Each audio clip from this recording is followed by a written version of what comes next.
Welcome back to 11.1. A system of measurement is a collection of standard units.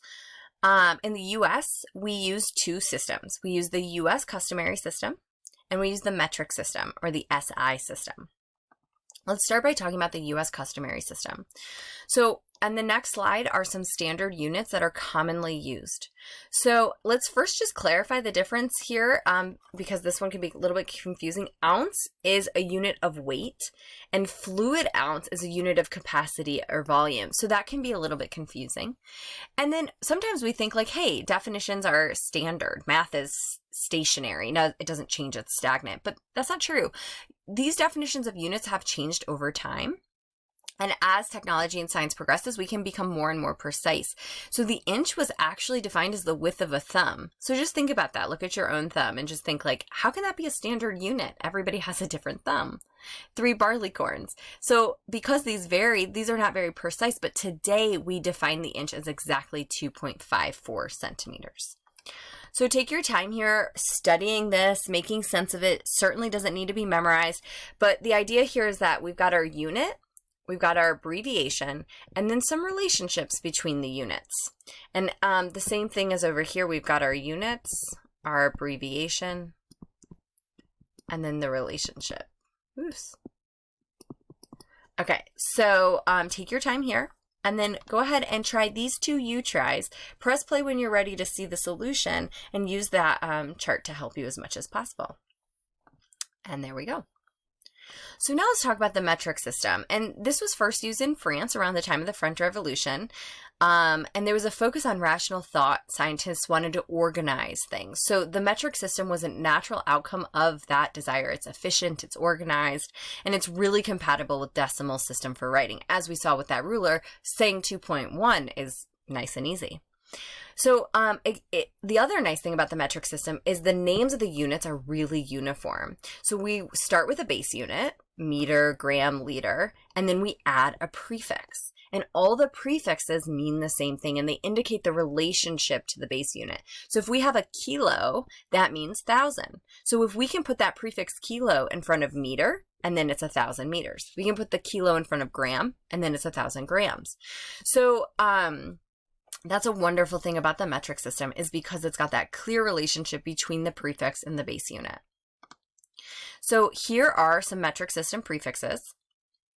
And notice that it kind of like stops here because this right here would be the unit, right? So we would put the unit here. And we very rarely hear about decagrams or hectos or deci. The really common ones are centa, milli, kilo, right? Those are the really common ones. And then now you might see some technology terms, nano, giga, mega. These are megabyte, gigabyte. These are more technological prefixes that we see in that area of our life. So go ahead and give this a try. Press play when you're ready to see the solution. And there we go. Now, cubic centimeters. So let's talk about that. Soft drinks often come in 2-liter bottles, and 1 liter is a little more than a quart. So doses of liquid medicine are often measured in milliliters, and a milliliter is often called a cc. So if you've ever, taken any medicine, it might say this many cc's, and that's a cubic centimeter. And then one other kind of interesting one is a metric ton. So, the weight of vitamins in food is often given in milligrams, but 1,000 kilograms, it should technically be a megagram, but they're often called a metric ton. So sometimes the metric system isn't as nice and neat as we would want it to be. So in the metric system, the units of length, capacity, and mass are all related. And it was designed to be more logical, but it grew over time. So for example, the meter was originally designed as 1/10,000,000th of the distance from the equator to the North Pole, but now it's currently defined as the length of a path traveled by light in a vacuum. So you can see that the measurements themselves have also changed over time. So here is the metric system, and our unit, our abbreviation, and relationship. So again, over here, unit, abbreviation, and relationship.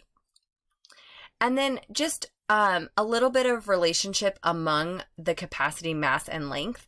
So liter and gram and meter. And then here's just a nice summary. So we've got, the decimal here, the fraction here, the prefix that goes with that. And then what would that be if we were talking about lengths and capacity and weight? And these are just common meter, liter, gram. All right, let's do an example. If you can believe it, this is our first example. So choose the statement that is not true. So 3 metric units are less than a liter.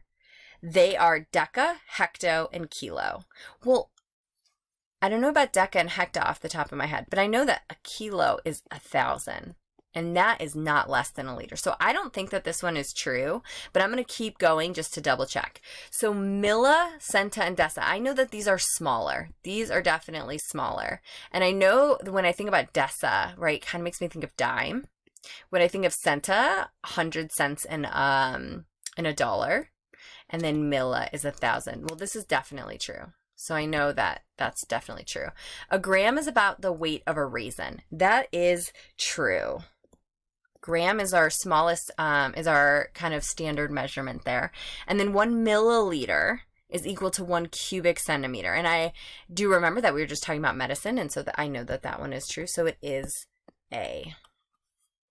Go ahead and give this one a try. Press play when you're ready to see the solution. And remember, you can use those tables to help you. And there we go. Which unit is shorter than a centimeter? All right, so milli I know is short. Kilo I know is 1,000. Meter is a unit, so that's not shorter than centa. And deca, the D for dime, it makes me think of 10. And I know that deca is small, so deca must be big, so it's got to be the millimeter. And maybe you just already knew that. Go ahead and give these 2 a try. Press play when you're ready to see the solution. And there we go. So you just bought a bottle of juice at the store. Choose the most reasonable measurement for its contents. All right, let's think about this for a second. Well, okay, something we know is like soda's in 2 liters. So I get an idea of like liters, right, as kind of like a standard bottle of soda. Maybe a little like, I'm thinking about 20 ounces and then a 2 liter. So 2 liter, half of a 2 liter, right? So that'd be like half of a 2 liter. So I kind of get an idea of what a liter is. So now let's look at these measurements here. If we're talking about 0.28 of a liter, so that's like a quarter of a liter. But let's think about this, 0.28 of a milliliter. A milliliter is already really small. So if we're saying 0.28, this is like really, really small. All right, let's think about kiloliters for a second. 0.28, if I was to move this, remember it's 1,000. So if I was to move this over, so if it's 1,000, I would move it over 3. 1, 2, 3. So that's 280 liters. Okay, that is too much to buy at a store. So it's got to be 0.28. It's got to be 0.28. Otherwise, that is just like way too big. Go ahead and give these a try. Press play when you're ready to see the solution. And there we go. Let's look at the relationship between the metric and the US system. So we're looking at a centimeter ruler. So remember that those dashes are, 0.1 or 1 milliliter. And so if we look here, the width of a small fingernail, if you want to look at your own, I have really small fingernails, so I know that everyone has different sizes, but it's about a centimeter. And then a quarter is an inch. And we kind of look at the thickness of a dime is really, really small, and that's your millimeter. So kind of using those to make sense of how do these things relate to one another.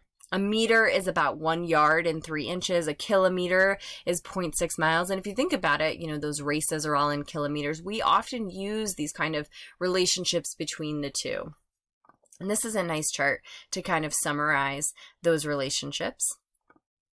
So for any unit of length, there are corresponding units of area and volume. And that is what we're going to cover in the next video.